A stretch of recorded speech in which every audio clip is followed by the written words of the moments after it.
Hello there, everybody. Welcome to episode 10 of the Retro Odyssey podcast. We've been on 9 journeys so far. We've visited various different genres and systems, but now we're journeying onto the Saturn. I'm not alone, though. As always, I'm joined by Matt, Stephen, and Ryan. Hi, guys. Hello. Hi. Hello. How are you doing?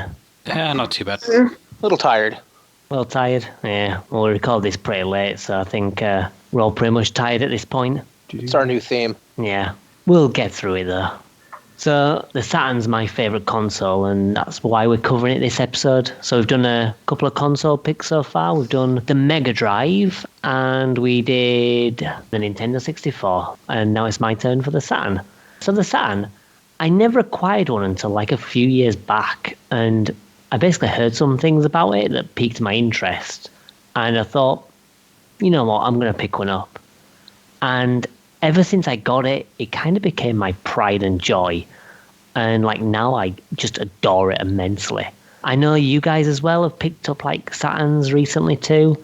So what's your history with it? Did you know about it back in the day? Like I know it was pretty obscure pretty much everywhere. But did you know it existed? Over here in the U.S., the Saturn didn't do particularly great. It didn't do great as a whole, unfortunately, but it did even worse over here in the U.S., it seemed. But my friend did have one, and he did have a couple games for it, and we didn't really play it. We played his Genesis more than anything. It was just one of those consoles that he had, and we might have played one or two games way on back, and then I just forgot about it for like 10 years. Yeah. Well, it's easy to do because it kind of got killed off. I mean, Sega made loads of big mistakes and everyone was kind of dead set against the Saturn. Like, they pissed off consumers, they pissed off retailers, they pissed off developers. And I think that, you know, most people just wanted the thing to die, apart from the people that actually had it and, you know, loved it. And I think it's kind of a shame, really. It is a shame because really when you look at its capability, it was probably the strongest. I guess if you look at the 32-bit, you had PlayStation, you had the Saturn, and the Saturn is just more capable than the PlayStation was. Yeah, it was designed basically as a 2D powerhouse. Mm-hmm. And then, like, they started to realize that, oh, everybody's going 3D. Shit, we'll better stick in an extra processor and make 3D possible. So it's sort of like this 2D powerhouse with just like a shitty little extension, like, rammed into the side of it just to give it the capability of doing 3D. So, yeah, it is like a powerful machine, but mainly for 2D. And whilst 3D is possible and, you know, you can do some great things with it, it wasn't easy to do. I mean, the system was kind of very notorious to develop for, you know, just anyway. And doing 3D was just so tricky that a lot of people didn't bother doing it properly. So things like transparencies were possible on the system. Like, a lot of people didn't think it was possible, but it's just because developers couldn't be asked doing it because it was so much effort. But what that did mean is it got a lot of really good Japanese shmups. Yeah. It is like the system for shmups, pretty much. I personally didn't have one growing up, and I didn't know anyone that did. But I know, like, in the press, it was known as the shmup machine, the shoot-em-up machine. And it wasn't until about a year ago that I actually picked one up. And my library for it is still really small, but I do have a decent chunk of games. I've probably got about 10 or so, but it's definitely something that I'm adding to over time. What about you, Stephen? Well, my history with the Saturn is actually pretty short and simple. I have never owned or even played a Sega Saturn. I knew it existed, but I've never actually played one. And that includes in preparation for this episode. So I'm going to be quiet. I'm going to be quiet a lot today. Well, no, I mean, it's still going to be interesting to see what you think, because, you know, you have kind of experienced the games in terms of, you know, viewing them. So it's still kind of interesting to see what you think about, you know, what it was like in terms of performance and how the games, you know, kind of compare to the likes of the PlayStation and the consoles you are familiar with. Right. Right. As for like the Sega Saturn, I mean, I'm not going to, you know, bore you with like a history lesson about the Saturn. it's pretty interesting, to be honest. But there's loads of videos out there that explain everything that went on. But effectively, after the Mega Drive, Sega was like they were on a bit of a high, and then they just ballsed up because they wanted to kind of extend the life of the Mega Drive. So they released like the Mega CD or Sega CD or whatever, 32X and all that lot, and it just flopped. And they actually developed the 32X basically alongside the Sega Saturn because America wanted 32X and then Sega of Japan wanted the Saturn. So they were kind of fighting themselves because, they were both 32-bit machines and they were both in development at the same time. And then, they had the whole thing with the launch where they did a surprise launch and they went, oh, the Sega Saturn, yeah, that's out now. And people were just like, what? So, they released this expensive system, really, because it was like $400, I think. And it was just like out of the blue. And, to make things worse, Bernie Stoller, who was with them at the time, basically said the Saturn is not Sega's future. And then obviously from that point on, all the developers thought, well, fuck the Saturn then. If it's not your future, then no point in doing anything for it. And it's a damn shame, really. I mean, as I say, the console itself's pretty great. The library's really damn good as well. I mean, Matt, you mentioned about the shmups and stuff. Yeah. The Saturn was kind of famous for like shmups, fighters, and RPGs, which really aren't my favourite genres, to say the least. Like shmups and RPGs, I kind of hate. And like fighting games, I don't hate, but I'm terrible at them. I'm terrible at shmups, but I just love them. It's like one of my favourite genres. Yeah. Oh, it's not that I'm terrible at them. I find that the gameplay is quite obnoxious. Anyway, that's a rant for another time when we do shmups eventually. But yeah, even with the three main genres it's famous for out of the window, there's still enough of a library for me to, love this system. You said you didn't want to go too deep into the history and stuff, but I would like to bring up the DRM system that it had. Yeah, that is quite an interesting thing. And it's not something that is brought by, on the Saturn videos much. Well, you brought it up, so do you want to explain it? Yeah, basically on the Saturn discs, they took an actual physical approach to DRM, which is, I guess you could say, is kind of the spiritual successor to the NES 10 lockout chip, which, go to quickly, it was just a chip in the old Nintendo Entertainment System that had to verify with the console to make sure that it was an approved game or else it wouldn't get through. The way Sega's turnaround was this to make sure that games were legitimate. And it also made it very difficult for games to be ripped. Like they weren't even ripping Saturn games like 15 years ago. They hadn't figured it out yet. It took them forever. It took them almost 20 years to break it. Yeah, it's not the easiest thing to do now. Yeah, it's still difficult. There's actually a physical ring on the outside edge of the disc that the Saturn reads. The scanner picks it up from what I've done my research on.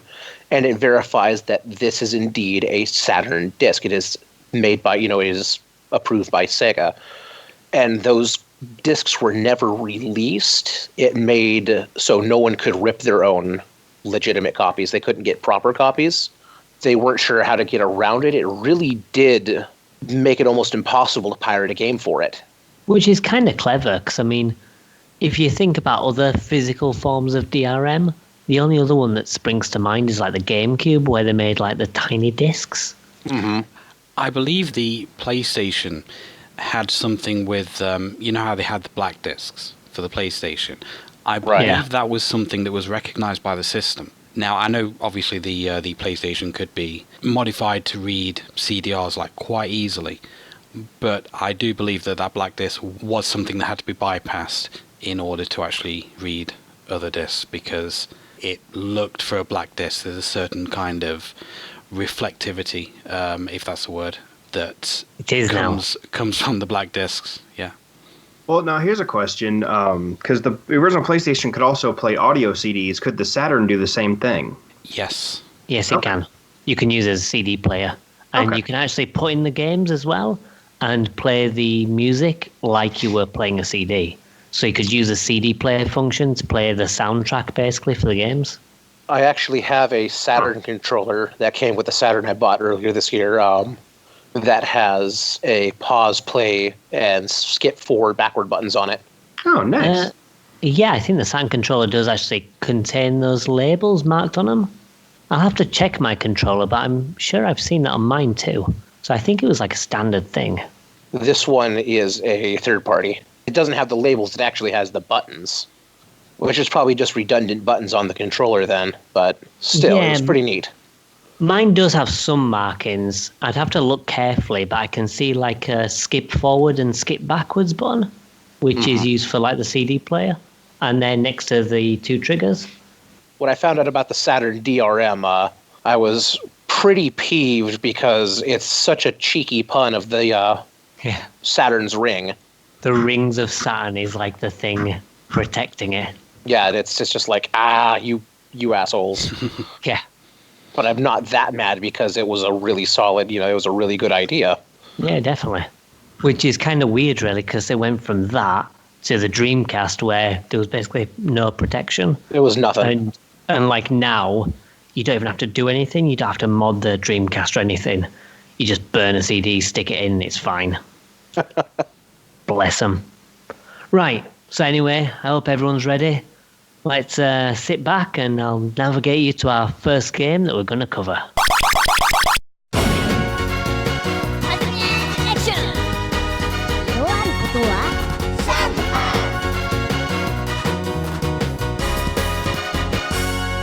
So the first game we're going to look at is Puzzle and Action Treasure Hunt, which is known as Sekundo Arakotoa Sandoharu in Japan. Bravo. I say it's known as that. That's what I call it, and I think that's the pronunciation. And if it's not, then I apologize to any Japanese listeners that are listening to this. But that's just what I say, and it'll do for now. So, yeah, it was a Japanese exclusive for the Saturn in 1996. But there was a release on the Sega Titan Video Arcade in America, which is where that American name Treasure Hunt comes in. So the game is weird. I mean, it's got like a kind of a pseudo story where you take down a series of bad guys and you use like mini games as weapons, I suppose. I mean, I say they're mini games, but they're not like Mario Party or anything like that. They're really kind of short and fast, and it's like something that you would find from the WarioWare series, apart from obviously this game came out like way before. And the difficulty is kind of more about working out what to do than actually doing it. So yeah, what did you guys think about this? This game is very Japanese. Very. A little bit. It is very. I was trying to emulate. Shame on me, but I was trying to emulate these games, but the Yabuse emulator is, as the name stands for, yet another buggy, unfinished Saturn emulator. It is very unstable, and I wasn't able to get much past like into the demo of the game, like just the startup, and the whole emulator would crash. It was a pretty bad time, but what I was getting from the vibe when I was finding videos on it was that it reminded me of one of those bizarre Japanese variety TV shows. Well, I don't know if you recognize the art style, but I'm pretty sure that they're using the same art style, or they might even use the same assets, really, of Bonanza Brothers. Yeah, it does kind of look like that, doesn't it? Yeah, I don't know if there's any kind of connection between the two, but they certainly look very similar. And it has that kind of same kind of feeling as well, because Bonanza Brothers is very kind of silly and over the top and, a bit goofy. And that's what this is all about. Like when you beat one of the bad guys, you do just whips out like this huge hammer and flattens him and then just carries on walking past. So yeah, anyway, what mini games did you experience? I mean, for you guys over in the US, it was a visual experience. But yeah, which ones did you see? Or, in the case of you, Matt, which ones did you play? And what did you think about them? Well, the first one that I played really confused me. It's all these fish going around on a screen. Then at the end, you showed me this. You've got to pick one. And it's like, what am I picking? Which one do I need to pick? Because they're just moving around the screen. And it turns out you need to pick the one that's flying in front of all the others. I say flying, I mean swimming. And they go in and out of each other. basically there's one that will always be above all the other ones when they're going through, and you've got to try and work out which one that is and then pick that one. But that took me a good while to work out exactly what I needed to do. That was the only one I think that really confused me. Most of the other ones were more or less straightforward. And that was your first one as well, wasn't it? That was the very first one that I came across. You showed me that, and I was thinking, I've not actually seen this one. And I have to say that is definitely the hardest one to figure out. Because I think when you showed me, I worked it out the same time you worked out as well. And it was like, oh, okay, I get it. I only worked it out when you told me what it was. Oh, right, okay. I can't remember if you worked it out at the same time or whether it was because I told you. No. But yeah, it's definitely the most obscure. But the rest you can kind of figure out what to do based on, the button prompts or just, messing around. Yeah, the other ones are more or less straightforward. And there's a lot of really, I mean, some of these are like completely stupid, but they are still fun. Yeah, one of them like the one where you've got to rub your back with the towel, and then you just burst into flames. For some reason, you're Bruce Lee, because you can't try and say that's not meant to be Bruce Lee, because it looks exactly like him. And you're just rubbing your towel back and forth until your body turns red. And the person who does it faster, could be because the CPU is doing it as well, wins the game. And there's another one. It's like a super, super dramatic kind of like look to it. And you've got like press your button really fast. All it is taking the lid off a jar, but the way it's presented is like as this hyper dramatic kind of thing, which again is just so stupid, but it's a lot of fun. And there's another one where you have to save people from a burning building. I didn't like that one. I couldn't get my hammer to line up. You've got to line up perfectly. You get a hammer and you've got to knock out the flaming floors of the building. Yeah, and that somehow saves the people inside it. I don't quite know how. By completely obliterating part of the building, you save people inside it. Yeah. But it is difficult to actually get your timing right on that. It is. I kind of feel like when you watch it and you try and time it, I always mess up. So I kind of just get the feeling for it, and once I've got one done, I kind of get them all done. There's couple of the games, I think I caught most of them. The Bruce Lee there are a lot towel of them. Rub was just, I didn't know what was going on, but it was hilarious. Most of these games are hilarious because they're just so odd. But the apparently having to shoot a steak in half between two dogs. Yeah. And it would seem that you had, like, you're shooting the steak in half, and I'm assuming whoever gets the larger half is the winner.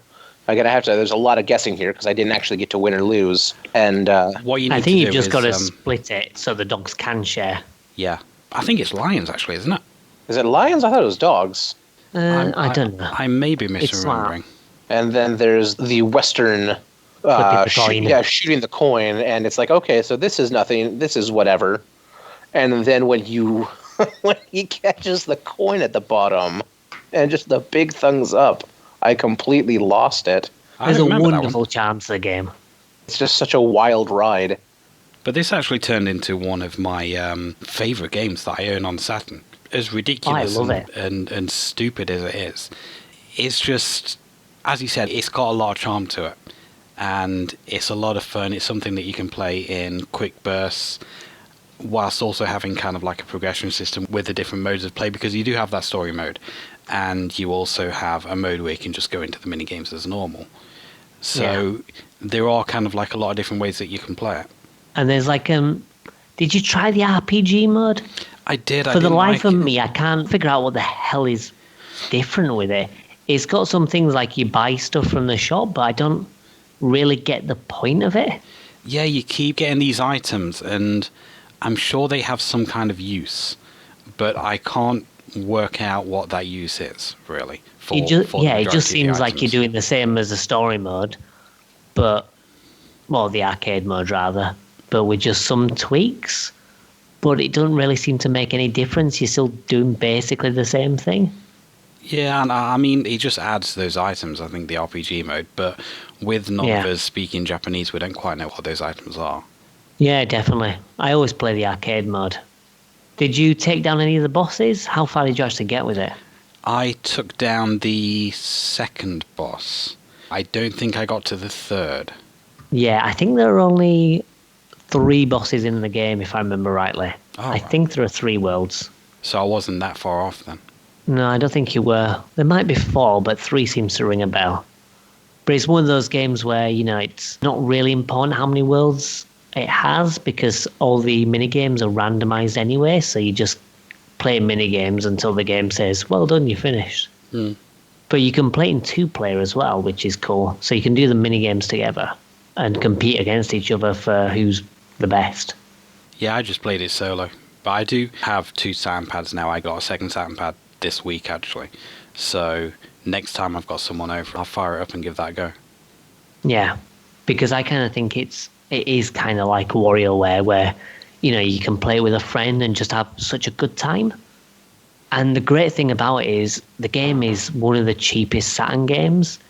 How much did you pay for your copy? Was it like £5 or something? I think with shipping it was like 6. Yeah, so it's still pretty cheap. I mean, I think mine was like €3 or €4 or something, and I think I had free shipping. But even then, for the sake of a £5, it's something that you really need to add to your collection.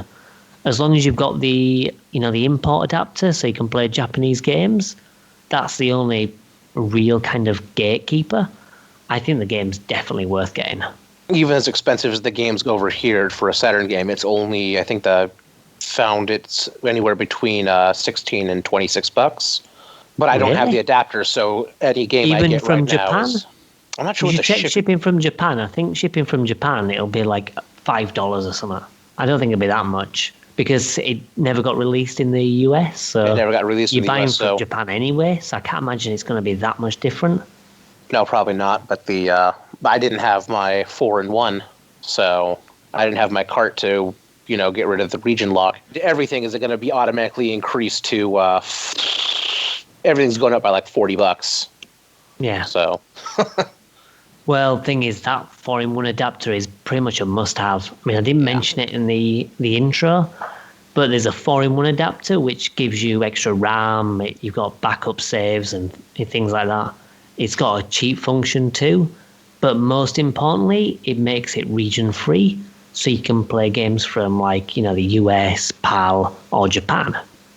And it's such a good thing to have, because Japan had loads of exclusive titles which never saw release in the West. But also there's some games which are just cheaper to buy in Japan. And the games are in English, so there's no reason not to get it. I mean, there's a game that got released in PAL territories only in the West called Deep Fear, which was basically like an underwater Resident Evil. And the game's I think it's 200 and something, maybe 250 now. Yeah. But you buy from Japan and it's like £10 or something. 15 quid. I paid 16 for a copy of Japanese Deep Fear. Yeah.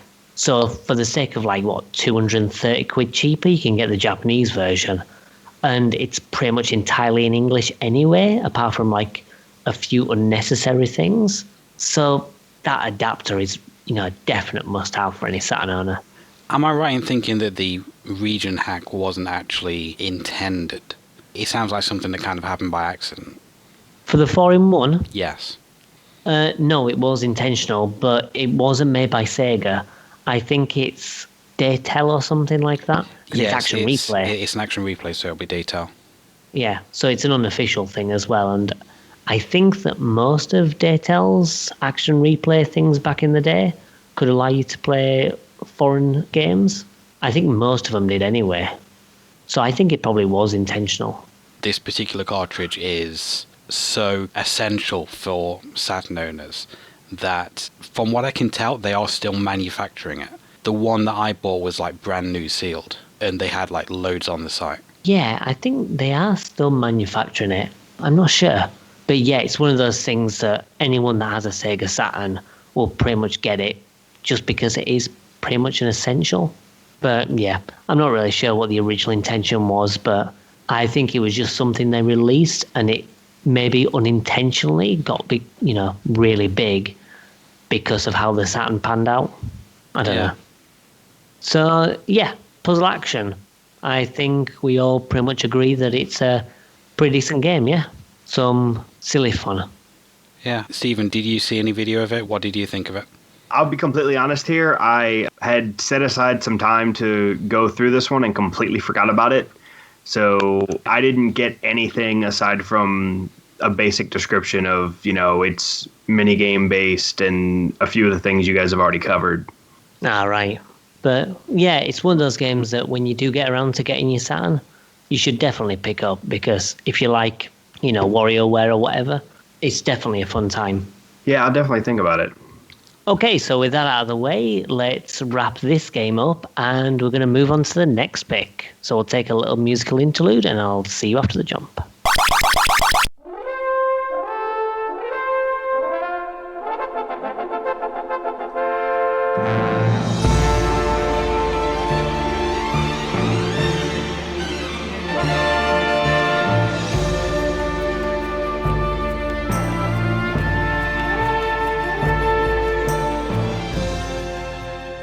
Okay, so the next game we're going to look at is Panzer Dragoon. It was actually a release game for the Saturn and was developed by Team Andromeda. So this game's and its sequels were basically the flagship titles for the Saturn. You got Panzer Dragoon's Vi, and then later Saga, which, well, that was actually an RPG and not a railgun. But the first game actually got a release on the PC as well. And if you have Panzer Dragoon Auto, which got released on the Xbox, you can play the original on that too. So anyway, as I briefly mentioned before, the game's a rail shooter, and it's very similar to something like Space Harrier or Star Fox.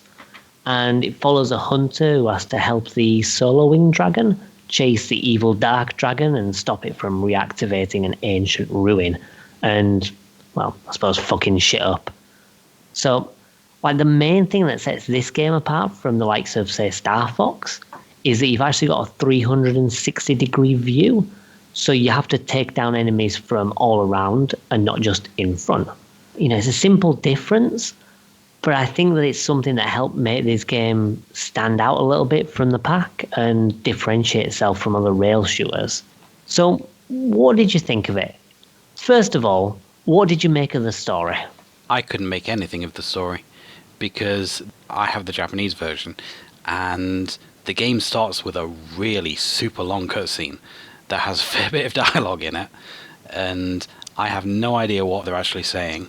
You can pick up some things from the visuals, yeah, but not a hell of a lot. I mean, this guy is kind of like being attacked by something and is saved by a guy on a dragon, I think, and then the guy on the dragon gets killed, so he takes the dragon. But I have no idea what's going on, to be honest. Don't worry, because playing the English version doesn't help. Oh, right. What I found is I played Panzer Dragoon and Panzer Dragoon's Vi, and I kind of experienced the world in terms of what it looks like and what the enemies and the creatures and everything look like, and kind of got a gist of the environment.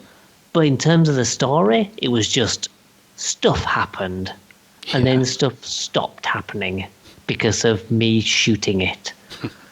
And really the game didn't really develop in terms of story until Saga, because Saga actually kind of covers the events of the original game and Zwei, and actually helps put things into context, and you kind of realize what happens through playing Saga.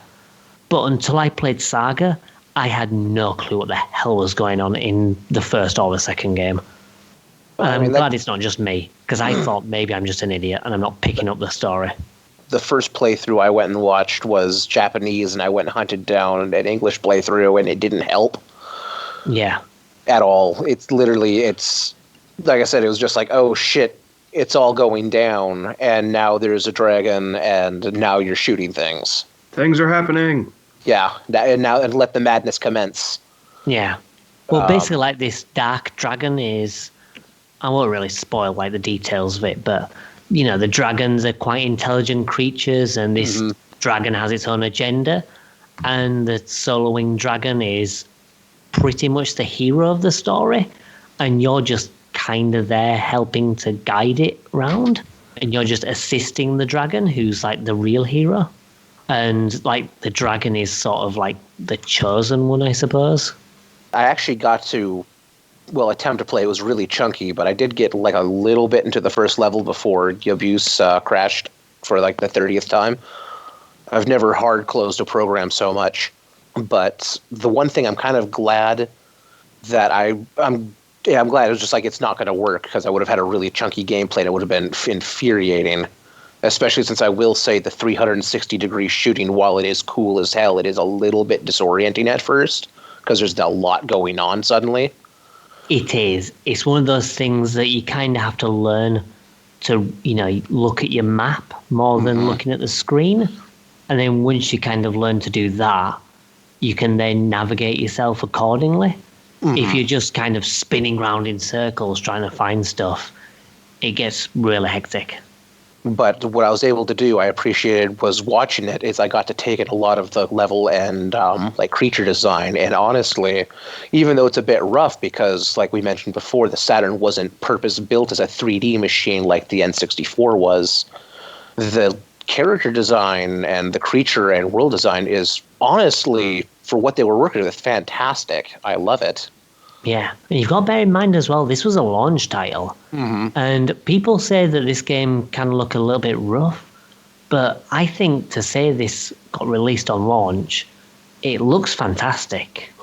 Like, especially when you compare it to like the other games that came out on launch. Like you got I think Sega Rally came out on launch, and I can't remember what else it was, like Virtua Fighter, I think. And both of those were kind of like shitty versions. So much so they had to release like a second version on the Saturn, saying like, this is what we originally meant to do. Virtua Fighter good. Not 2, Virtua Fighter good. Yeah. Well, yeah, there's basically, I think it was Virtua Fighter Remix it was called. But yeah, anyway, like Panzer Dragoon just didn't need that because it was just already great. I mean, the levels as well, I kind of think quite exciting in terms of themes. Like you've got the first level that's like this big wide open ocean, and you've got all these monuments and stuff that you're weaving in and out of.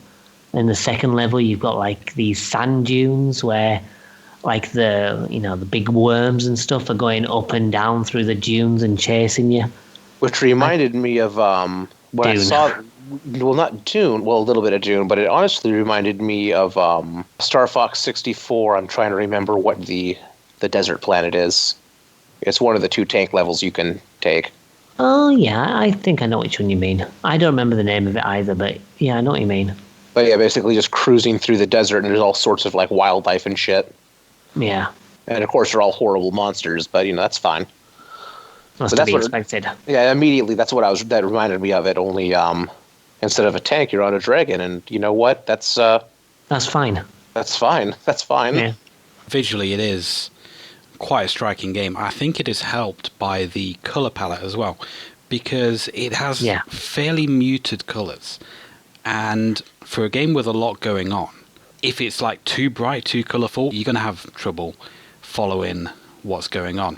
But having a more muted color palette, not only does it make it easier to tell what's going on, but it kind of gives it a more realistic kind of look as opposed to a cartoony look.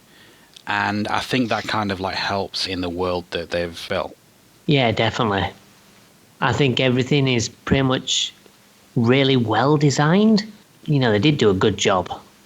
One thing that I didn't like so much is, did you beat the game, Matt? I beat the game on easy mode, which is only 4 levels. Yeah. So that's the issue. There's no beating the game on easy mode, because you beat the game on easy mode and it says to be continued. Yeah. Because there's effectively a wall at the end of each difficulty mode. So even if you play on normal, you can't see it through to the end of the game. What you have to do is you have to play the hardest difficulty in order to see the story through to the end. And honestly, that is bullshit. I couldn't get very far on normal difficulty. I had to switch it down to easy. Yeah. I mean, the good thing is the second game does away with all that, so you don't have to worry about stupid difficulty barriers because, you can actually play the game and get through to the end and be like, oh, fair enough. But this one, you're forced to play on hard. And that's the only way you can see it through to the end. Personally, what I did on my first playthrough is I beat the game on easy. Then I did the level select to access the normal difficulty for levels 5 and 6, I think it is. Yeah. And then I did the level select to do the rest. So it was just like, I'm not playing your games and doing these levels all again. I'll just start from the levels I didn't do. The action replay also has an invincibility mode as well. Yeah. But, I think that if you have to resort to invincibility just to see a game through to the end, it kind of ruins the point of it. Yeah, I mean, I guess that is dependent on skill, really. Yeah. But, as you say, kind of like locking levels behind, the difficulty is a bit crap. I mean, it can be done in a decent way. I mean, we covered Wiz and Liz, which did a similar kind of thing a few months back. And I think that did it well because... It doesn't feel like you're missing out. No, because... You get through to the end, and even though you get more, by playing the harder difficulty, you don't feel like, you haven't reached the end.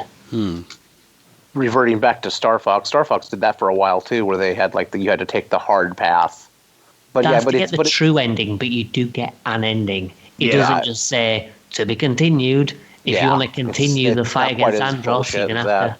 And as I said, they did resolve that in the second one, and the second one is definitely a lot better in terms of the content it offers and actually making it more accessible to people. And it's a real shame that the first game does that, because it feels like they're just artificially increasing the game's length by making you replay it on the hardest difficulty. Yeah. Yeah, I say it does help having, an inbuilt level select where you can basically access the levels that you need to play to progress the story. But I don't think you should do that. There is actually, there was another game, a newer game that did that, was Cuphead. And it kind of pissed me off a little bit, but also I really liked the game, so I was able to go back and But saying that, with Cuphead, it wasn't the hard difficulty. Was it normal? It was. You had to do it on normal. You had to beat every single level. Well, I guess you had to beat every single boss on at least normal difficulty. Yeah. So you had to do or else you couldn't fight the final boss. In fact, was it the final boss or was it just King Dice? Or it was King Dice. King Dice, but then it led to the final boss. Yeah, you'd go to King Dice, and he'd be like, "Man, you didn't get these contract rights. Get out of here and go do your job." Yeah, it was like, Yeah, I mean, it was bullshit in that too. That's never a good thing to do. Because Cuphead's at least you could play more than 4 levels. Yeah, but it's just like, it's already hard enough. You don't need to make it harder on me. Yeah. So, and you pull stuff like that, it is a bit irritating. But with Panzer Dragoon, I mean, mechanically, it is still a really fun game to play. I mean, like you said, you have the rail shooter aspect, so you're not having to kind of steer too much. I mean, there's a little bit. But the full 360 movement, well, it's not so much movement, you just look in different directions and fire in those directions. You're moving in 90-degree angles. Yeah, it helps to make the fights more dynamic and exciting than similar kind of on-rail shooters, something like Space Harrier, for example. Yeah. And there are other kind of friendly pilots as well. It just makes it seem like you're taking part in this large-scale war. Yeah. And being able to see everything going on around you in this 360 view, it just makes it a lot more epic. Definitely. Yeah, I mean even more so in the second game, where they really play on that epic scale. The impression I got from it, from what I saw, was basically that it was Star Fox but better, because there was more there and more of a story and everything. So I agree with everything you were saying. The camps between Star Fox and Panzer Dragoon, if you go on to read message boards, it's like, oh, Star Fox better. It's very polarized. You don't often get people who are like, I like them equally. The only thing I saw close to that was between Panzer Dragoon and Star Fox. My favorite of the two is Sin and Punishment. And I'm like, that's pretty fair. Sin and Punishment is excellent. Yeah. But to be fair, I kind of don't see why there should be debates, because both are great games, and I think, rail shooters now, it's basically a dead genre. So I think that people should appreciate and be happy about, all the good ones that exist. And, Star Fox is great, and so is Panzer Dragoon. As a whole series, I think that the Panzer Dragoon games hold up better, because Star Fox is a bit up and down in terms of quality. But, comparing like Star Fox 64 with Panzer Dragoon 1, for example, I would say that they're both really good, solid games. Both have their advantages and disadvantages, but I would say it's acceptable to enjoy both of them. Oh, definitely. I mean, one of the appeals to me with Star Fox was the sci-fi kind of setting, but I'm also a big fantasy fan, so having essentially that kind of gameplay expanded and in a fantasy setting, it's that's just more for me to enjoy. Yeah, see, you're not losing here. Yeah, I can still go play both games. Yeah, definitely. Because I mean, it's as you say, one's sci-fi and one's fantasy, so it depends on what kind of mood you're in or what which one you prefer. Yeah, I've personally never played Star Fox 64. I've only played the first one on the SNES, and I did prefer Panzer Dragoon to the original one Star Fox game that I've played. You'll have to play Star Fox 64. I think it's on our list somewhere.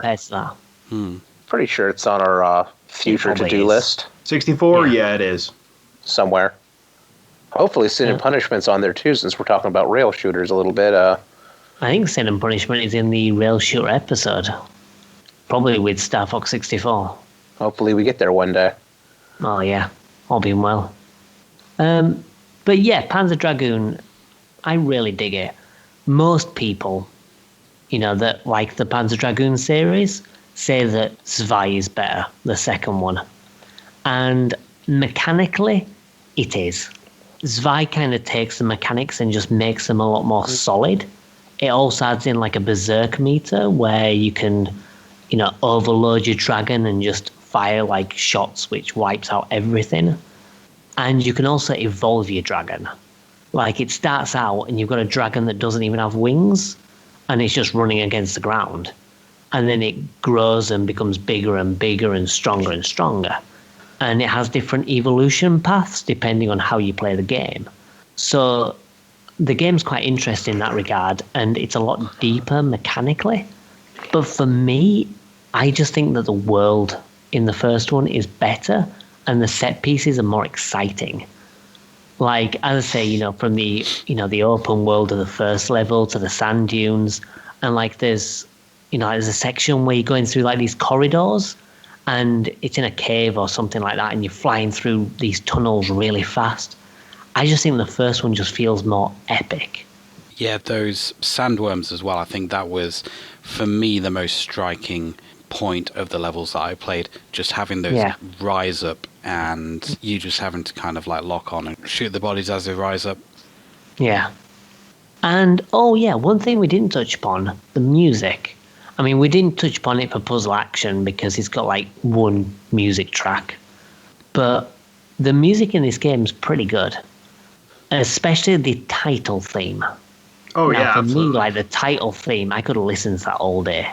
No, I also very much enjoyed it because it's not like I guess we're pulling a lot of comparison here. The Star Fox games have like really upbeat music for the most part. Yeah. And I would not call Panzer Dragoon music. I didn't hear all of it, but it's not particularly upbeat, but it's fitting and it's. I think it's epic. It helps give that epic fantasy feel. It has the same effect, I think, as the menu music for Dragon's Dogma, where you had that really, really good piece of music to kind of set up your expectations for the game. Yeah, definitely. That is a pretty good comparison, actually. which is also a good fantasy game. It's fantastic. It's just a shame we can't do it for this. Yeah, it's a little bit too modern. But it's still definitely a recommendation to anyone that sees it on the cheap. Oh, absolutely. Right, so Panzer Dragoon then. You all thought it was a pretty solid shooter? Yeah. Yeah, like I'm definitely interested in checking it out for myself. I'm gonna pick up the Xbox version. Yeah, like I actually didn't watch very far in because I wanted to experience it myself. Well, from what I've heard, Orta is actually very good, but I've never played it myself. It's the only Panzer Dragoon game I've not played. From what I've been reading, I was looking at Orta, and supposedly it is a OG Xbox game. Yeah, it is backwards compatible though. But it runs flawlessly on the 360 apparently. Oh, okay, cool. So you don't have to have a big clunky Xbox to play. You can just pop it on your 360. Well, that's handy. I mean, I do have the original Xbox, but yeah, but we all know that even the slimmed down controller on that thing was garbage. Yeah, the controller for the original Xbox wasn't the best. No. I'm still going to get that Duke. I can't remember who remade it, but I'm going to pick one up Duke. here. Ah, The Duke. I'm so excited about the Duke on Xbox One. I know it's out. You can get it, but I'm going to pick one up, and I don't know why. Yeah, well, I've got to buy it first. Yeah, so- I've got to have the money for it. Yeah, just for shits and giggles.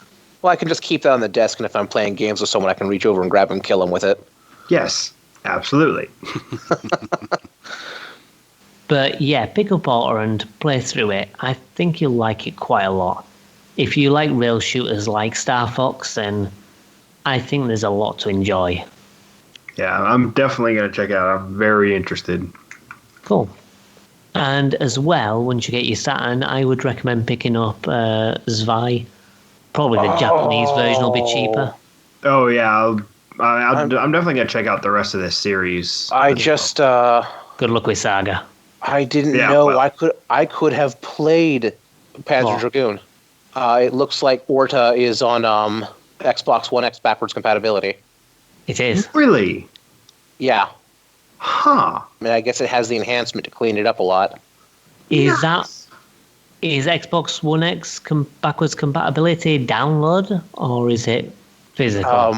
I'm looking to see I don't if know how it works. Well, the way it works is, I think any game that is on or has backwards compatibility for the One, or for the for the Xbox One, is also on the digital store. I could be wrong about that. I think so. So you might be able to get it digitally. So Probably cheaper. And yeah, a lot cheaper. And if I had known that, I would have just dropped the money, because the game Orta is actually a little expensive if you wanted it in the case. $45. That's a little cheap. It's not cheap. I saw one where it's like disc only, $20. It's like, wow. Yeah. I would say 45 is not too bad, because that's how much you'd pay for just the original game. I was saying, technically you're getting two games there. Well, yeah.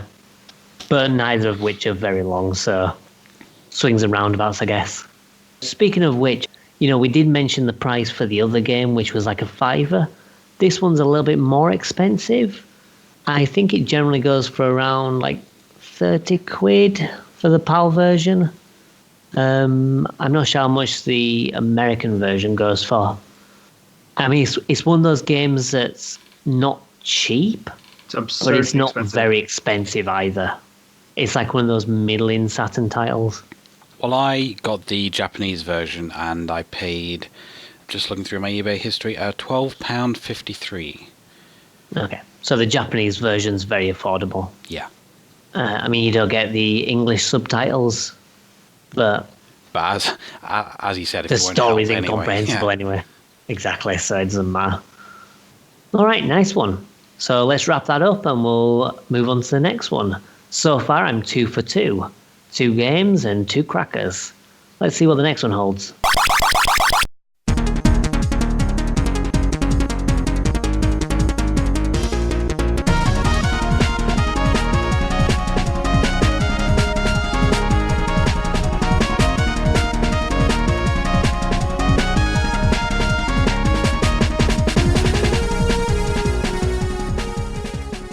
Okay, so the next game is one of my favourite games on the system.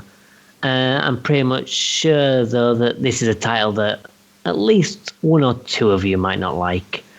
This title is Mega Man 8, or as it's known in Japan, Rockman 8.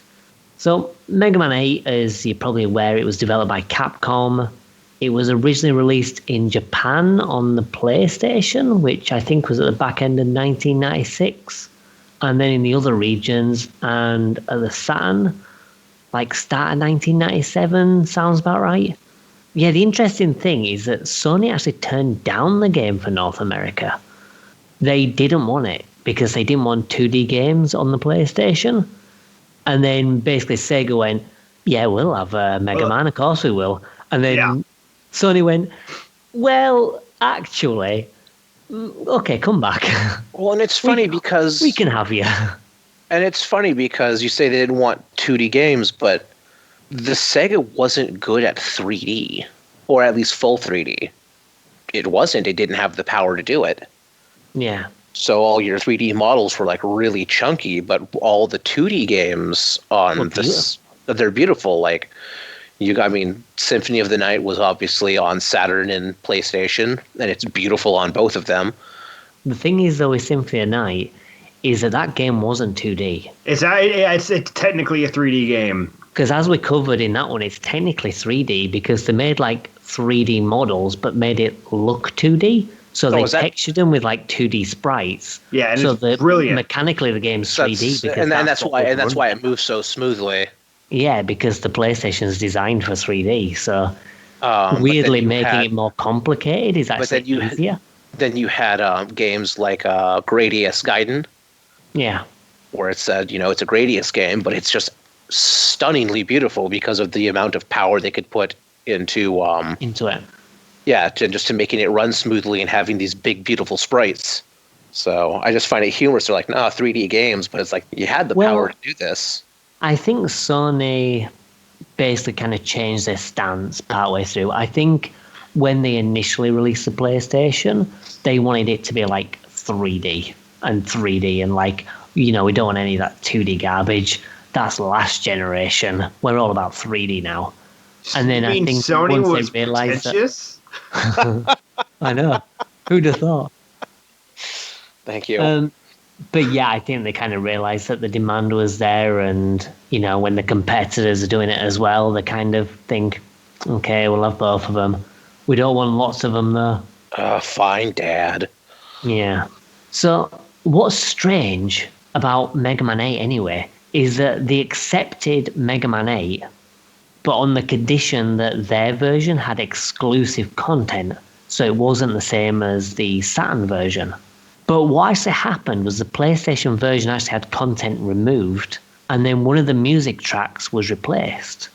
But like the music track that got replaced is actually a shittier version, which doesn't sound anywhere near as good. Like the Saturn version is the one that we had for the lead up to this game, and it just sounds way better than the one that was on the PlayStation one. So the only real bonus the PlayStation version had was like a 12-page booklet that came with the game, which, the booklet is quite good, but it's a physical thing. It's not actually the game itself. Right. The actual game itself is actually quite inferior because it's, as I say, like one of the music tracks was bollocksed up and then they removed content. So, yeah, it was weird. And the PlayStation version as well, from what I can tell, also has like input lag. I mean, it's not major input lag, and it's not something that's noticeable, for the most part. But there are some parts of the game, which I'll cover later, where it does make a difference. Well, it's a Mega Man game. Any input lag is unacceptable. And I can tell you exactly, you can get into it now, but I know the ice board where you're sledding down the hill, that's where you feel it. Yeah, definitely. Because I've never played the Saturn version of Mega Man 8, but I have played it on the Mega Man Collection and also the Mega Man Anniversary. Because, like, on the GameCube. Saturn version, second time I did that snowboarding level in Frostman stage. Second time, did it. No problem. Then I played the Switch version on the Legacy Collection, and it was like, what the hell is this? And as I say, it only seems like the input lag is very minor, but it exists. But when you're on split second, I mean, that'd be like imagine putting like a fifth of a second latency on Battletoads. Yeah. The game would become unplayable. I mean, I imagine it's something you get used to. Like, I mean, for the most part, I think it was only the snowboarding sections I struggled with on the Switch version. The rest of it was fine and I got used to it. But it's there.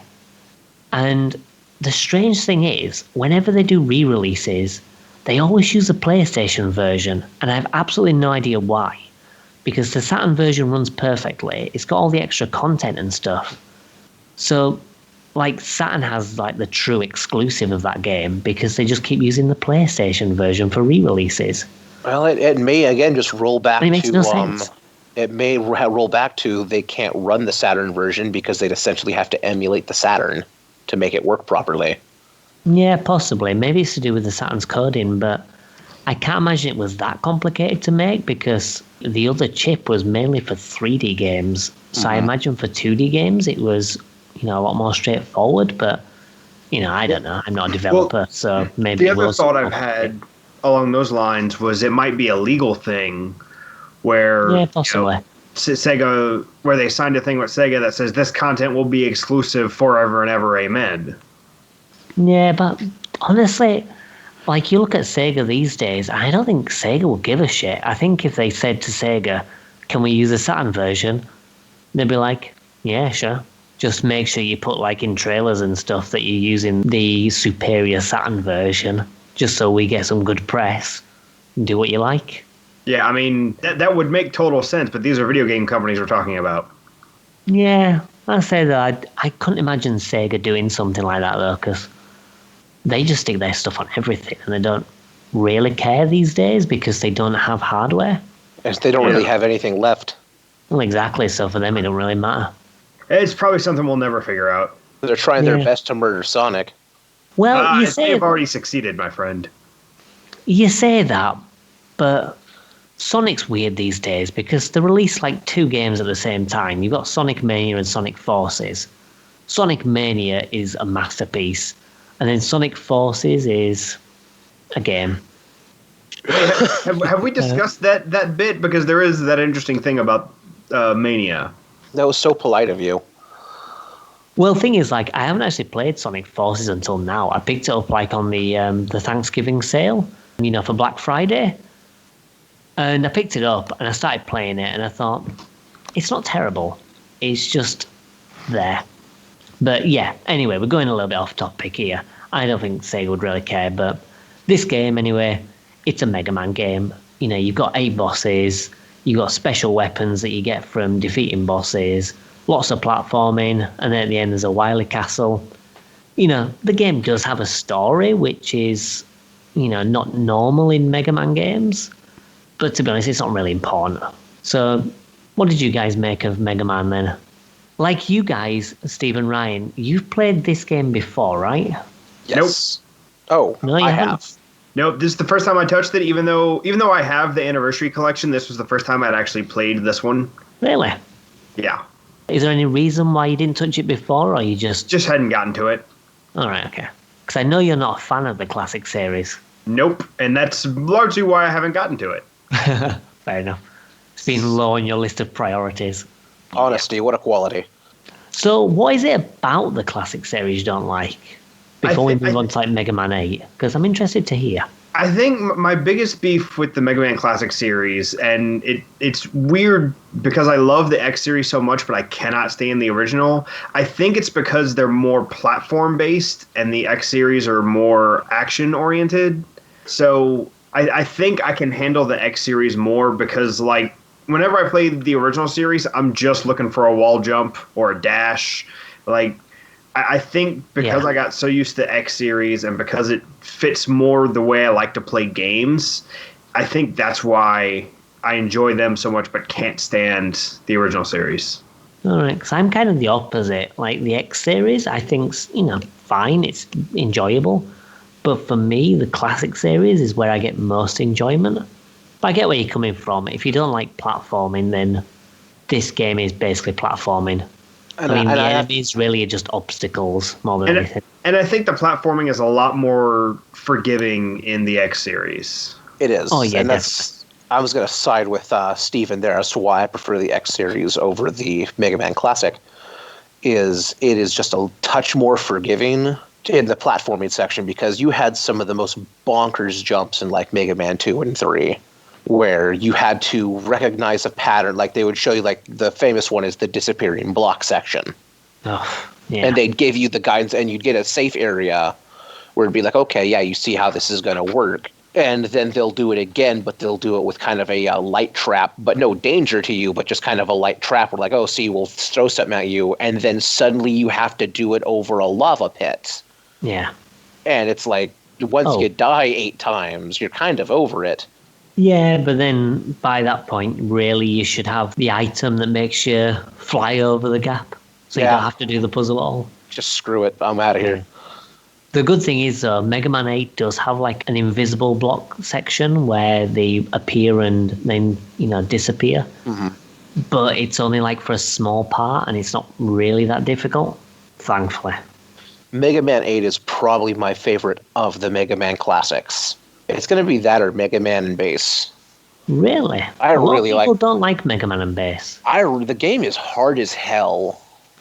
I think the problem with Mega Man and Bass is that there is a good game behind it, but they wanted to throw like lots of Mega Man 1 style bullshit, and I think that spoils it, to be honest. I think there's too many moments where you just feel like it really isn't fair and that you never stood a chance. And I think it does put a dampener on the experience. But like 8's the complete opposite, because 8 is not really that difficult. It's a extremely beautiful game. Oh yeah, I mean, for me, it's the definitive Mega Man art style. Compared to like Mega Man 11 and the NES style Mega Man, 7 and 8, and obviously Bass as well. 9 and 10, yeah. Yeah, it's pretty much, yeah. But like 7, 8, Mega Man and Bass, that's the definitive style for me. I think that's where Mega Man looks the best. Mega Man 8, the sprites are nice and big. They went to a huge color palette, and they picked nice, bright, vivid colors that fits the Mega Man art style so well. Yeah, and the enemies look great as well. The enemies look absolutely fantastic. They're just goofy enough to remind you that you're playing Mega Man and not Mega Man X. Yeah. The movement in the game is so fluid. And bringing in, like you said, it has a bit of a story, but more important than that is the full motion video. Yeah. That they brought in for the story. It's actually an animated story in there based off of the same style. I think Mega Man 8 came after the Mega Man animated show, which was awful, came out. Super fighting robots. Mega Man. But it was nice to see, and I like the character duo as well. Yeah, that FMV is interesting. I mean, I have the Japanese version, so thankfully when I play, I don't experience the voice acting. It's pretty bad. It's Don't not know why best. we. Yeah, it's interesting. I'll give you that. I can't help but notice that Matt's been extraordinarily quiet. Yeah, I've been brooding. Brooding. Okay, so let me tell you why this game can suck my entire cock. You know the All the way to the bottom. the phrase "jump, jump, slide" is now burned into my brain. I have nightmares about that phrase.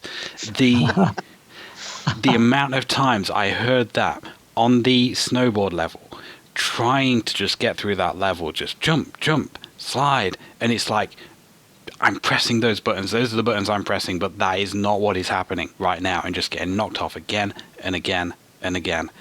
And that's actually something that I touched upon in my, the review I did of it, and also a little bit at the start.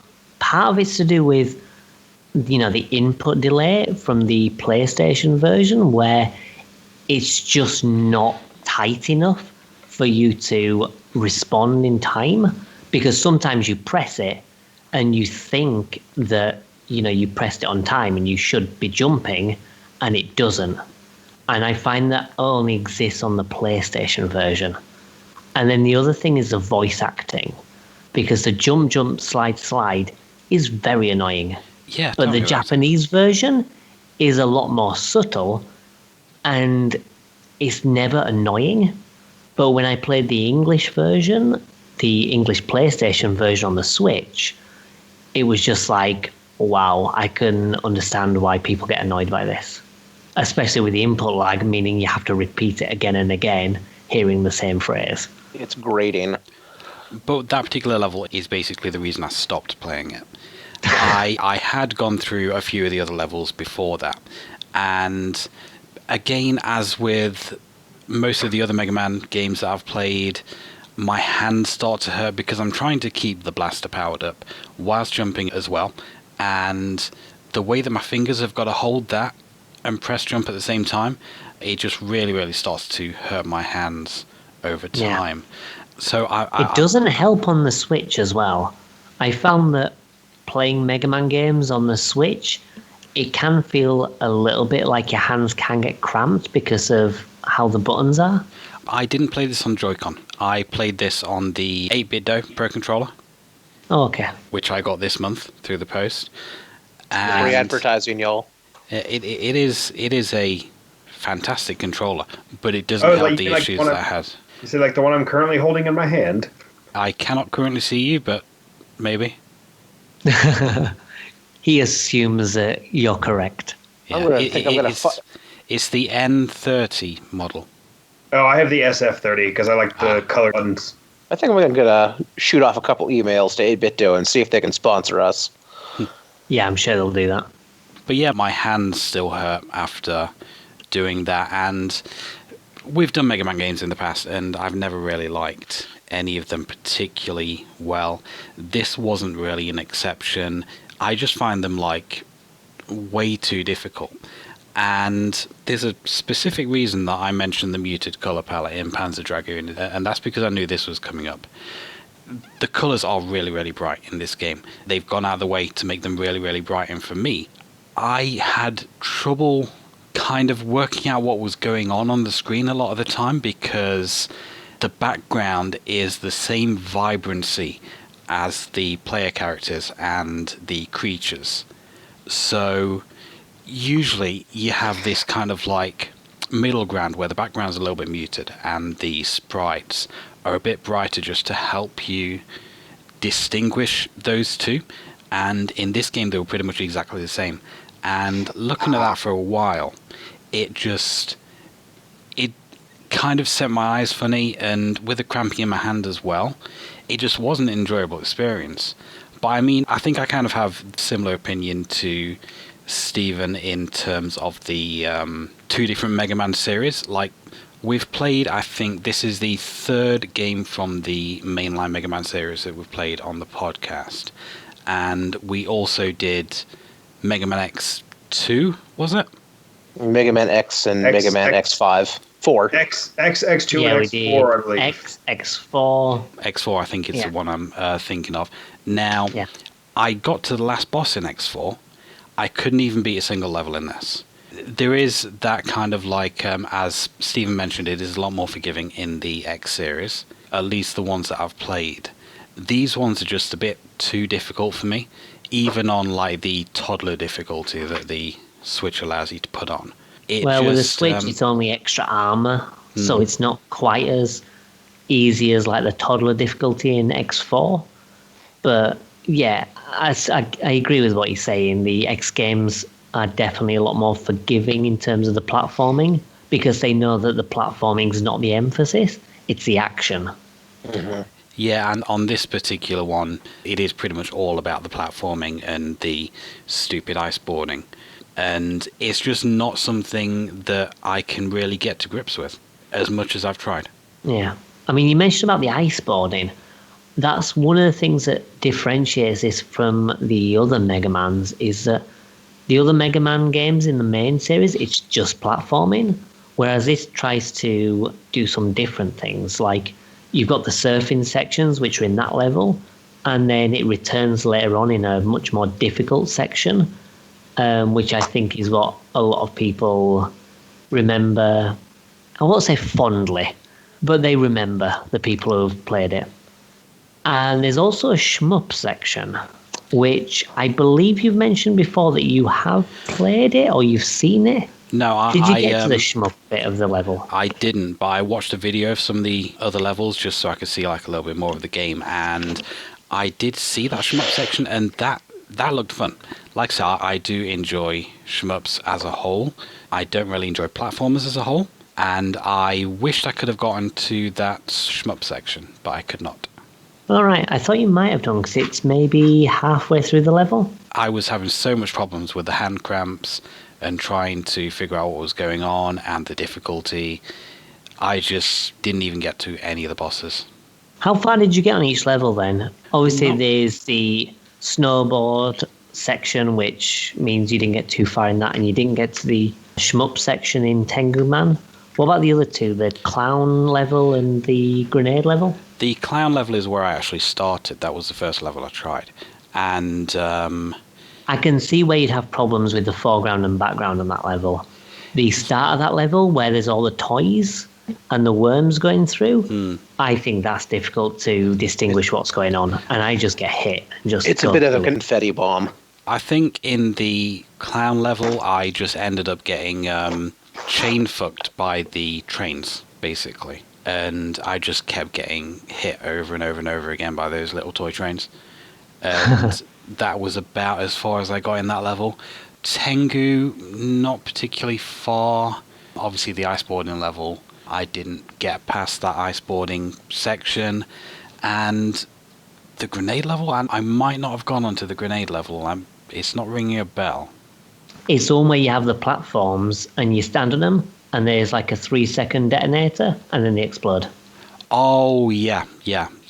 I don't think I played that one, but I think I saw a video of it. Okay.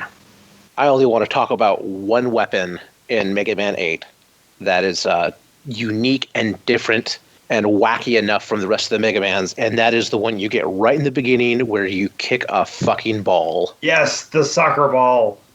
It's not even a soccer ball. It's like a children's ball because it has a star on it, if I remember correctly, and like a big circle, and it's like purple and blue. Looks like the Pixar ball. Yeah, there you go. It's the Pixar ball, but you just murder the shit out of stuff with it. Yeah, the rock ball's amazing because you fire it upwards and you can use it to hit at an angle. But you can also use it for platforming as well. I don't know if any of you have ever seen it. You can continually jump on it, but not only just jumping on it while it's on the floor, you can jump up in the air and then kind of explode it in the air to kind of keep climbing infinitely. And it's a great trick, and it's the best thing ever. It's one of the reasons why I like the game so much. That ball was actually pretty much the only fun that I had in the game, just kicking that around at enemies. Yeah, there's actually quite a cool section later on in the final stage. There's a boss which you can only hit using the football, and you have to aim the football up and get it through like these tubes. And it's sort of like a reverse whack-a-mole where you have to hit them from up top as it comes down, but with the football. And it's really cool. But like, there's quite a few useful weapons in this. Like you have an electric whip as well, which can use a grappling hook. Like an ice weapon where it flies across the floor and just, disintegrates everything. The weapons in this are really useful. I would know. I didn't really get to see much of the weapons in this one. What about the bosses? What did you think of the bosses? I know you didn't get to them, Matt, but Ryan, Steven? Nope. No? The bosses seemed inconsistent. Maybe it's because I don't really know the pattern for them, whereas I know the pattern of a lot of other bosses in the Mega Man series. Serai is a plural Serai. It seemed like a lot of the bosses, the difficulty was fairly inconsistent, but design, I really liked it. I know I absolutely despise the Frostman stage, but I really like the design of the Frostman himself. Yeah. The fight's really good, but one of my favorite things, and I remember this from the first time I played the game, he has a really, really goofy voice in the English. Yeah. He's like, I'm gonna crush you. Yeah, he has two lines he can spit out when you start up the stage, and one is like, I am Frostman, and the other one, just even now if I hear it, I crack up because he's like, I will crush you. I will beat you. And it's just like... Which is weird because he's quite an intimidating boss because he's, like this really huge robot. He's super and big. He's basically crushing like these blocks of ice and everything. And, like there are ice statues of Mega Man in the boss room and he basically crushes them with his fist. And then he's like, I'm going to crush you. And it's like, that's kind of ruined the atmosphere a bit. We call him Frostman, but we all know his real name is Muggsy. Yeah. And they also introduced the first gay Robot Master, which is interesting. Do you know which one I'm talking about, Ryan? I think so. Aquaman. So Aquaman, he's very flamboyant. Now, it's not flamboyant in a Streets of Rage 3 kind of offensive way. He's just he's just slightly effeminate and he's very extravagant. And he fires rainbows from his water cannon. Yeah, and he's like, I'm Aquaman, I'm beautiful. Yeah, he has the top hat, right? Yes, he has a top hat. The top hat looking head, yeah. But he's so fantastic because he's amazing. I mean, he's like a little tubby guy. So he's not like the most beautiful of all the Robot Masters. So he's not like, say, in Mega Man 11, there's an ice skating Robot Master who's, quite a handsome little robot. This is like, a short, fat robot with a top hat. But he's dancing around and jumping around and firing rainbows out. And he's kind of cool. He's probably one of my favorite Robot Masters because his attacks are quite neat. And I think he's really cool. One of my favorite bosses is Tengu Man. Tengu Man, where he has an interesting weakness because he flies and the weapon that's strong against him goes against the ground. Mm-hmm. So you've got very few opportunities to actually hit him with it. So it makes him quite a challenging fight if you don't know what you're doing. He is a difficult boss, and I want to say, I might be thinking of a different one, but I want to say Tengu Man was also in Mega Man and Base. Yes, he was. He had a different attack pattern. He did. He was a different boss. And I also believe Tengu Man was in Mega Man Power Fighters as one of the bosses you could come against. Possibly. I've not played that. I think you'd really enjoy Power Battle and Powder Fighters. They're fantastic games. Yeah. So I think it's about time to wrap things up on Mega Man 8. I think that you enjoy it to an extent, Ryan. Am I right? It's not your favorite because I don't think you're as familiar with it as I am. It's my favorite of the classics. It's not my favorite of the Mega Man franchise. Well, I didn't think it'd be a favorite of the classics. I thought you'd prefer things like, 2 or 3 or whatever, like most people. It's probably going to be a toss-up on this or Mega Man and Base. Yeah. Okay. Oh, it's good to hear that you hold it in high regards. At least I've got one person on my team for Mega Man 8. If it was possible to set fire to a digital purchase, then I would do. Harsh. No, you're just being mean. Right, so in terms of me and Ryan, it's a solid game, and for you two, not so much. Nope. No. I only have it because I had to have it to get the other ones. Fair enough. Right, well, I think it's time to move on to the final one, and the final one is an interesting pick, especially because it's coming from me. So we'll take a break and move on to the final game.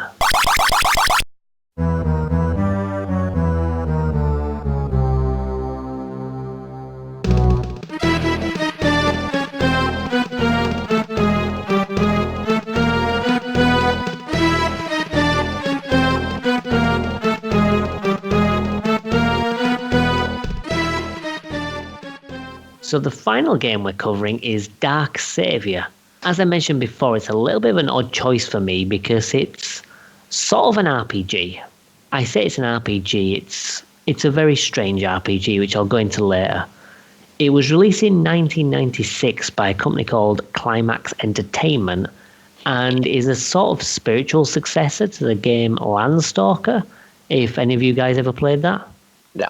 I hadn't even heard of it until I started researching for this one. I've never played Landstalker either. I only heard about it after I played this game. But it's actually going to be released on the Sega Classics, which is basically a week on the Switch. So yeah, I'm probably going to play that as maybe the first game I play, or at least one of the earlier ones, just because of the link to it. But yeah, anyway, there's a game on the Mega Drive called Landstalker, and this is a spiritual successor to that. So it's an RPG, but it's in an isometric environment. And the combat is kind of like a fighting game. The combat is very infrequent in the game, but when it does crop up, it's basically a 1v1 fighter. Even so much as it's like a 3-round kind of affair where, if you win one and they win one, there's a final one to work out who the champion is. Anyway, yeah, the story is not something I can really explain because of how the game works. I mean, the gist of it is you follow a bounty hunter called Garion, and his cargo is like this bad motherfucker called Bilan. And he's been escorted to Prison Island, and this guy escapes, and Garion needs to track him down. Or does he? Yeah, that's the thing. The story then diverges based on like how the initial part goes on.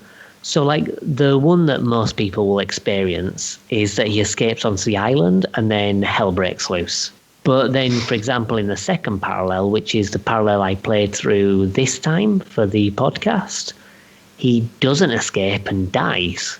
So then the game plays out completely differently because it's what's going on the island. And it's got nothing to do with Bilan because Bilan's dead. We should point out as well, when you say parallel, that's like a different story. Yeah, so you're playing basically a different game, more or less. I mean, you'll still go to similar areas. Sometimes you'll go to areas that you don't experience in another parallel. Sometimes you go to the area, but obviously things are different because different things have happened. So you're kind of traversing it differently or just doing different things.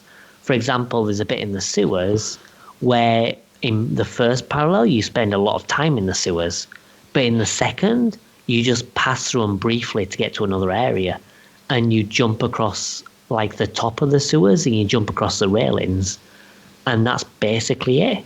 So things are kind of a lot different in each parallel. And think about how amazing that would have been back. When was this game released? It was back in 1996. So yeah, 96. Back in 96, there weren't a whole lot of games that were doing something that drastic. Yeah. It wasn't unheard of. It wasn't completely unheard of, but it was still like a wow. Because like Chrono Trigger probably blew a whole lot of people's minds, was that you can play through again, and there's like 16 different endings or something ridiculous. It's worse than that. And yeah, no, it's like it's over 20 endings, I think. Yeah. But it's like, you can keep playing through on these game pluses and get farther and farther and get different endings. But think about someone who's playing Dark Savior. They play the game, they beat it, and then they go back through and they experience later, game. And they suddenly get a different game. Yeah, it's not just a different ending, it's a different game. And I love that mechanic. It's just, again, this is one that I didn't watch a whole lot because the idea fascinated me so much I wanted to play it. Yeah, definitely. But yeah, anyway, there's like a bunch of different parallels in the game based on the initial part. And they all fit together to give you an idea of what's going on with both Garion and the island. And I'm not going to spoil the overall plot arc and how it all fits together, just in case you all want to play it and experience everything together. But it's pretty good. And doesn't the variation where the story can shift, isn't it based off just how fast you can get through the first segment? Yes. Mostly. Well, yeah. There are some variations where, like, for example, if you lose the fight, then it will unlock another parallel. But mainly it's time-based. It's not the cheapest game, because I think to buy it, it's like maybe $40 or something, maybe a little bit more. For like Steven especially, who's into RPGs, I would say it's worth that price tag. Yeah, it is. I'm very interested in this game. And you say you're calling it an RPG, but it almost isn't. Yeah, that's the weird thing. I mean, it's got like experience from battles, and you can level up. Mm-hmm. And it's also, got like weapons and items and things. But the weapons are mainly based on progression. So you get weapons. And it looks like a lot of the progression or a lot of the gameplay is primarily almost a fast-paced platformer. You're either trying to puzzle yourself around a room to get out, or you're hauling ass across these maps. Yeah, I mean, it's kind of weird because depending on the parallel, you kind of play through it differently. Like the first parallel, there's a lot of platformings in this big temple and you're solving all the temple puzzles. Whereas in the second parallel, you don't do any of the puzzles and you don't have to do any of that. And the game's more story and RPG based rather than platforming based. So the game style kind of varies as well to varying degrees based on what parallel you're playing. And it's, like I said, 1996, absolutely brilliant. I mean, my gripe with it, and considering how groundbreaking it is only a minor gripe, is that it's based on something so minor as getting there in a certain amount of time, Yes. which seems very arbitrary. I kind of wish that the first level had other criteria that you have to fulfill. Like, I can imagine one of the parallels being based on time. You know, Billen can escape because he's planned his escape route effectively. But then, like other parallels, I think that maybe something else should affect it, just to kind of make it feel a bit more of a natural split, rather than just like get there a minute faster and it's a different parallel. It makes it more skill-based, so if you're physically unable to make that time, then you're kind of like missing out on a lot of the story. Well, I would say that it's very possible to get to parallel 2 because there's a shortcut, and if you do the shortcut, you don't have to be very good in order to hit the time limit. So I think it's possible that you can play it through once, just so you remember the route, then do it again, and you've got it, basically.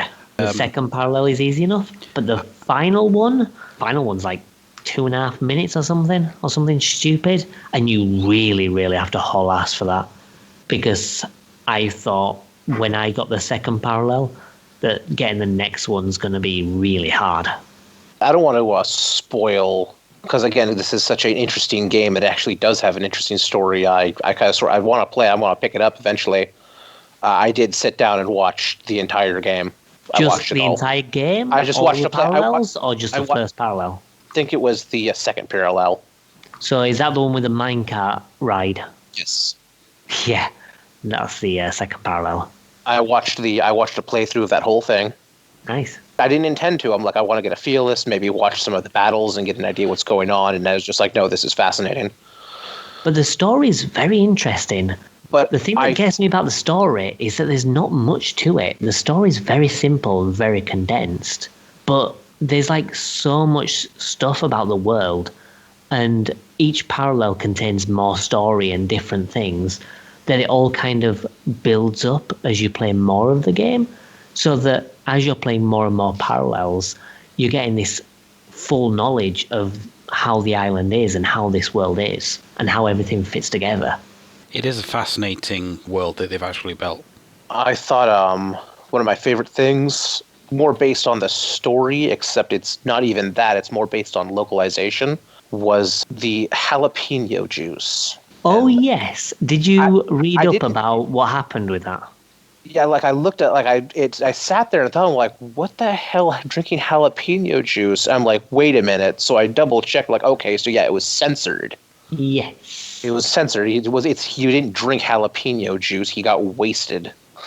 Yeah.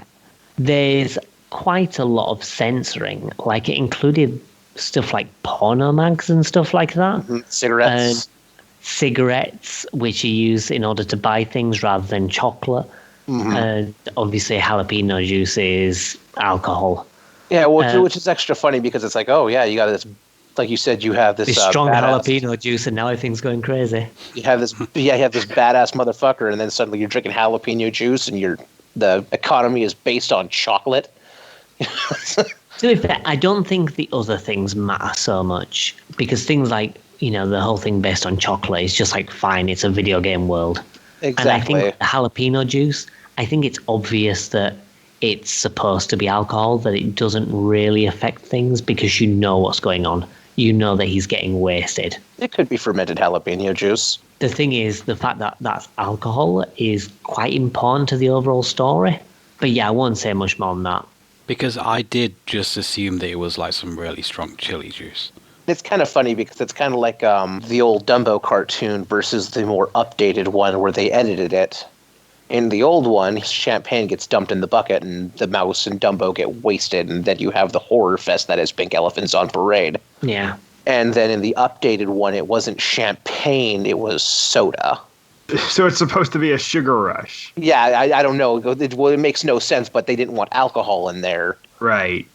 But they left the Pink Elephants on Parade bit. Like, okay, either acknowledge that champagne exists in the world or just scar children. Take your pick. But yeah, when you have an edit like that, you're like, Oh, like in E.T. Oh, yeah. Where they replaced all the guns with radios. Yeah, because they wanted a lower rating than PG. That was a funny edit. Anyway, off topic, but... As I said before, like, I quite like that the story is very kind of tight, and that, you know, it's a very focused story as well. It doesn't bog everything down with dialogue. You do get dialogue and stuff, but it's very kind of to the point. And the story is more about the overarching mystery with what's going on with Garion and what's going on with the island. And it doesn't overcomplicate things. And I really appreciate that, because the story in RPGs generally turns me off a little bit, because usually they're overcomplicated, they're talking forever, and I just get sick of it. And it seems like everything about this game is very compact.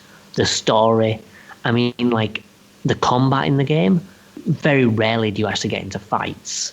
And the experience, you can get experience to level up, but you can beat the game without even leveling up, because you have to level up through a menu, and you'll probably level up maybe 2 times throughout the course of the game, which gives you an extra, 10 health or something.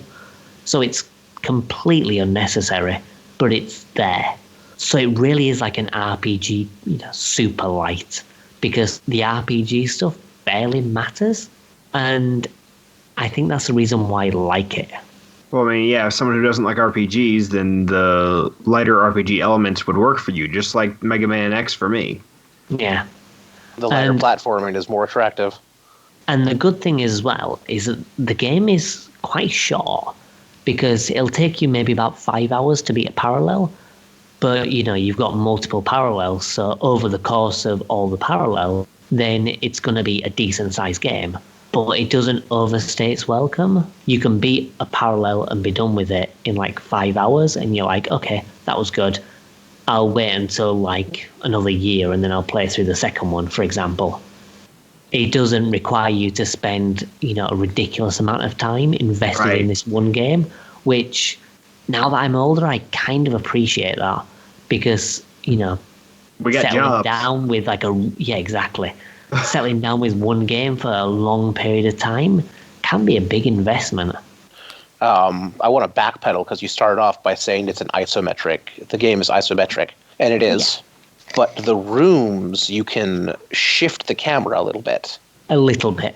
Yeah, there's like rudimentary camera control. Yeah, there's rudimentary. I mean, like it snaps back to your thing, but you can kind of move the camera a little bit to kind of see what's in the room. Because the problem with, especially in the very first zone, you can see it's just hard to see stuff because it's you're locked in this isometric view, except you're not. But you can pan the camera a little bit. Yeah, you can see this. Just scooch around the camera a little bit so you can kind of see what's going on, if there's something hidden around the corner, or just to kind of get a better idea of where you're standing. And that was another really brilliant maneuver just to assist, but without having to go and like create an actual full 3D camera with 3D environments, because obviously that would have been a real intensive thing to do. Yeah, that would have been an intense endeavor. It's still an isometric game, so but it still takes a lot of getting used to. The game generally has respect for the player in terms of isometric gameplay.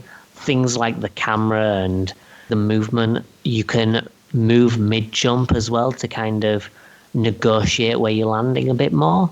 So you can even move like in 90-degree angles, so you can jump around things. And it seems like the game realizes that platforming isn't the easiest from that standpoint, and it does things to help you. And I think that's really good. I mean, there's modern games like, I don't know if you've ever played Luma. It was a modern isometric game that was released like, I don't know, whenever it was, a few years back. That game is very obnoxious with isometric. It knows it's difficult and it tries to be difficult because of it. Hides things with the view. Yeah, and it kind of feels like that's unfair and obnoxious. But in this, it kind of feels a bit fairer. It's still difficult, but the game's trying to do what it can to assist you. I kind of appreciate that. Oh yeah, definitely. It's kind of like how in Diablo, it's designed in such a way that anything can be seen from that isometric view. Like, you're not going to miss something because of the camera angle. Yeah. Well, and like I was saying, in the opposite direction, Super Mario RPG is isometric, but it's still, because it's a Mario game, they still slip in platforming here and there, and it's usually not too bad, but there's a couple sections where it can be. Where just, it's like, yeah, if you want to go get this thing or get through this really short puzzle, the isometric view is just a bastard. Which is a problem with the genre, I guess. Yeah, and I don't think I've played many isometric games which handle really well. And it's just the problem of what it is. I mean, it's like, it's not a bad game, but every once in a while you're just like, son of a bitch. It's like when the Halo games try to say, we want you to platform now. Yeah. No, that's not what the games are. Don't make me do this thing. My one gripe about the game actually is the isometric platforming. I mean, I guess you guys find it a little bit easier than I did, because I had a lot of problems with a lot of the sections just telling where stuff was and the exact angle I was trying to jump with. I mean, I know you can adjust the camera around a little bit, but to me, even with that, especially the sections with the girders that you've got to walk on top of and places like that, and like make fairly accurate jumps. For me, the isometric view just really, really hindered that for me. I still enjoyed the rest of the game. I enjoyed the puzzle aspects, I enjoyed the combat, the story, the world building, stuff like that. But the isometric platforming. Yeah, the isometric platforming just really frustrated me, especially the parts in the game where if you fall or land in water, you can sometimes go quite far back. Yeah, I find that probably the first parallel is the most difficult in that regard, because it does take a lot of getting used to. And I found that even towards the end of the first parallel, I was still struggling in parts. But then when I replayed through and did the second parallel, I found that I had a much easier time because I had already been through the game and got through all the challenges, that doing similar type things in the different parallel, it was a lot easier for me to adjust to, and I was kind of a bit more used to it. So it is something you do kind of adapt to, but it's isometric platforming, so it's not the easiest. But I think that this game, compared to a lot of other isometric games, definitely does it quite well. But I do appreciate that it is not the easiest thing to do. What about the art style? What do you think about the look of the game? I actually liked it. I thought it looked pretty nice. A very unique art style, and I quite enjoyed it too. The sprite works really good. No, I will say the sprites are nice. I found it a little funny, though, that they have kind of this, I would just call it a serious tone. The game has kind of a serious tone visually. Yeah. But they show, what's his name? Your big bad villain who's in the cage, and he's this bright-ass motherfucker. But then it's kind of weird, because the look of the game is a little bit more serious, as you say, but then the game does have very cartoony elements, like the fact that you're picking up huge bars of chocolate to, pay for things. But then some of the things that happen, like the guy that's in charge of the prison, Kurt, the prison warden, he's like a cartoonish villain. And, some of the things that happen, like the scene in the town when you first get to the prison area, when you take the jalapeno juice. I mean, that section is weird and silly. And I kind of think the game sort of takes itself seriously, but sort of doesn't. And I think it's kind of playing on that tone, that it's trying to give the appearance of a serious RPG whilst also being quite light-hearted. I mean, in that particular scene, you do almost kill a child, so not like terribly light-hearted. Well, that made me laugh so much because, like, not because you almost killed a child, but because, when you go into a battle, you have that versus screen where it shows the pictures of you and your opponent. Yeah. And it just says, like, Garion versus Boy. It goes into the battle music. But, yeah, it's interesting. I do quite like the look of it. And the music, too. I know you're not a fan of the music, Matt, but I quite like the music. Yeah, I mean, I listened to some of it back, and it just isn't particularly engaging to me, personally, the music. No, I found some of it very good. I mean, there's some tracks that aren't as good as others, but then the, like, really good tracks, I think, are really good.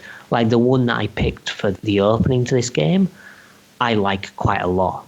And there's also another one in the mansion, which I think is really good, and a few other tracks dotted here and there, which I think are like really good music tracks and some of my favourite music tracks on the Saturn. The one track that I did like is the track that plays whenever you see the boss of the island. When you're in that lab. Yeah, that music's good. Yeah, I couldn't say, definitely what parts of the game the music I heard is from, because I just looked up some of the music. But I mean, I thought it was, quite good. I also thought it was, I don't know, I guess the word I would describe it was fitting. It wasn't like anything that like stood out to me. I didn't find any of the tracks to be like, wow, this is super memorable. But I also didn't find any of the music to drone on. And I've had that happen more than I've had music like stand out to me. And Dark Savior didn't do either of those things. Yeah. And then there's nothing worse than having a song that just goes like, oh my God, I don't want to be in here anymore. I don't want to be in this section. I don't want to be in this zone because the music is grating, as, similar to things we talked about, jump, jump, slide. But I wouldn't say any of the tracks were like, oh my God. So stand out, yeah. Oh, so bad. Yeah. Well, I quite enjoy it. And I quite enjoy the game a lot, that I want to play all the games in the series. Like, even though it's not a continuous storyline, there's games that are quite similar. Like I mentioned Landstalker before. There was also Lady Stalker, which I think was on the SNES, which has a terrible title. I mean, they released a game called Lady Stalker, and I don't think that's the best title for it. And there was also, I think it's called Alundra on the PlayStation. And I think that was a spiritual successor too. I did do a little bit of research, and Alundra was connected to this series.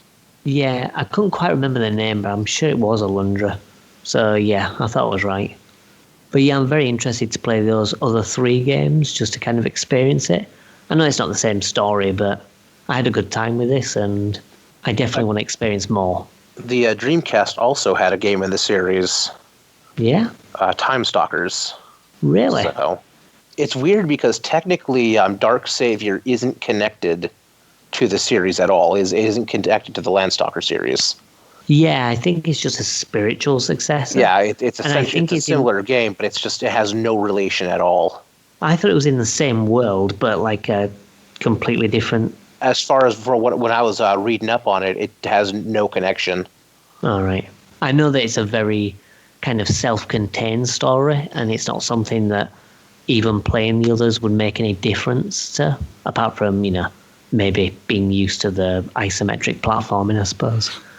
What's a shame is if somebody hadn't already gotten to the name, they could have used a game called Darkstalkers to bridge the two. Yeah, true. Right. Whoops. One of the biggest shames, I think, is that this game never saw release anywhere else. It was a Saturn exclusive and has remained a Saturn exclusive.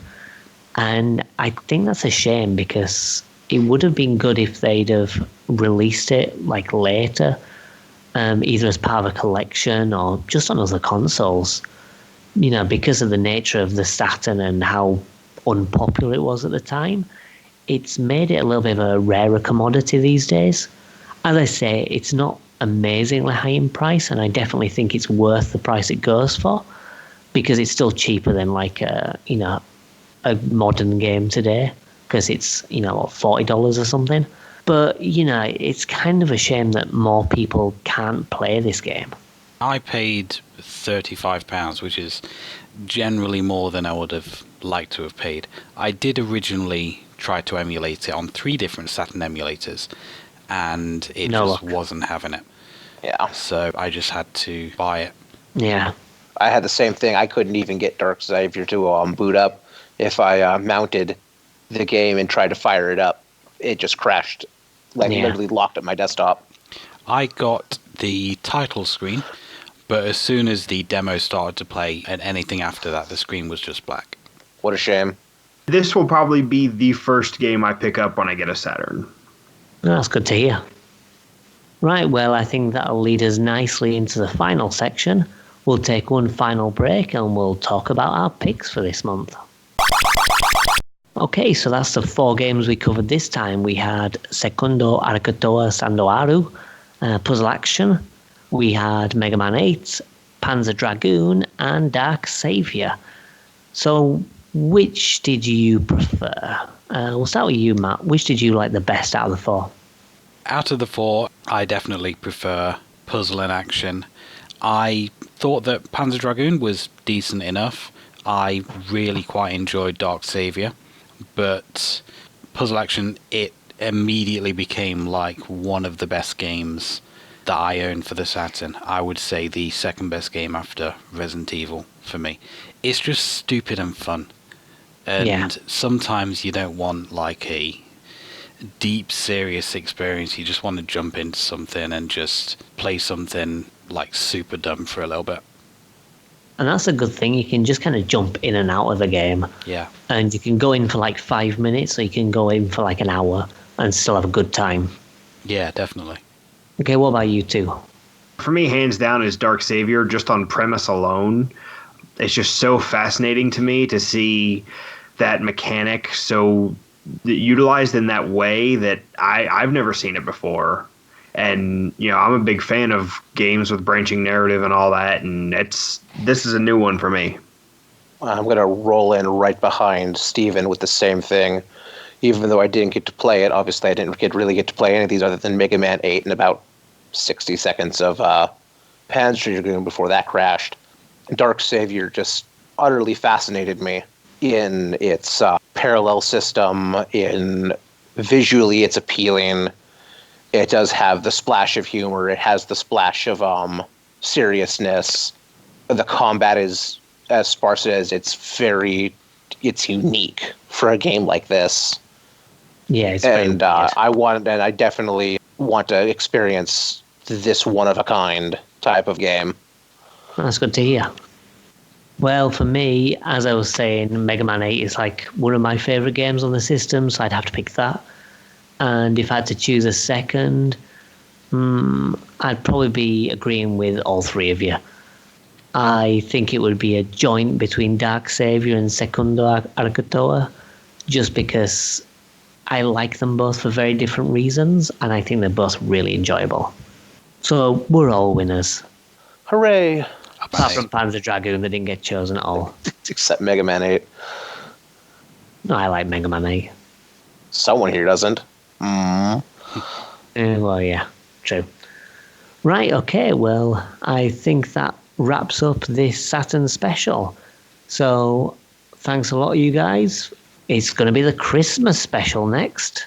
We have some festive treats lined up. That'll be fun. Yeah, that'll be interesting. Yeah. And it's also the end of the year, so we'll be choosing our favourite games that we've played this year. I know Matt's game will be Mega Man 8, for sure. Honestly, I think 3 of us will have the same answer. Yeah, I kind of have the feeling. I'm going to go back to brooding. Right, we'll see. Okay, well, thanks a lot, everybody, for listening, and we'll see you next month. Bye. Bye. Goodbye. Bye.